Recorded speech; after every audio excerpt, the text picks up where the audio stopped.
we have some tips for the South region. We believe tips that can help you figure out which teams are going to beat the other teams there that they're matched up against here throughout the bracket in the South region to be played in Memphis, Tennessee. The winner going on to Glendale, Arizona. North Carolina is your top seed in this region, the #1 seed, and this should come as no shock.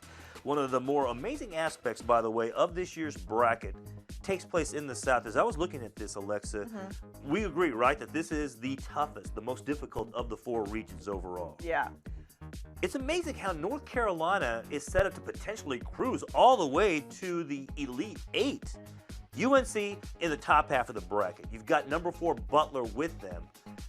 And I'm not sure Butler is the threat to UNC. However, in the bottom half of that bracket, you have #2 Kentucky, #3 UCLA, #10 Wichita State, which we've been talking about has been grossly underseeded, and even K-State, the winner of that play-in game last night, part of the first 4, and we've been saying how there has always been an 11 team coming out of that first 4, or every year there's been a team coming out of the first 4 all the way to the Sweet 16, and it looks like it could be K-State.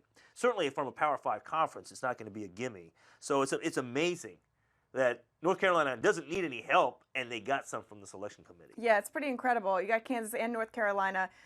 Neither of them won their conference tournament, but they're the top seeds. So it's interesting to see how their bracket will fare. And you're right, but this Kentucky team, I mean, listen, they've got Isaiah Briscoe, they've got Malik Monk, they've got De'Aaron Fox, and Bam Adebayo, all of these guys who really make up a formidable lineup for them. But it's not like Kentucky teams in the past that have just been dominating all season long. It'll be interesting to see how they turn it on this postseason. So that's definitely a matchup for me to watch as they continue in that bracket, because Wichita State and UCLA are not going to be cupcakes for them. That's going to be they're going to earn it. really difficult. If they get to the Final Four, talking about Kentucky, they will have earned it going through all of these top teams, not only in their bottom part of the bracket as well as what awaits them, most likely North Carolina, and then, in my eyes.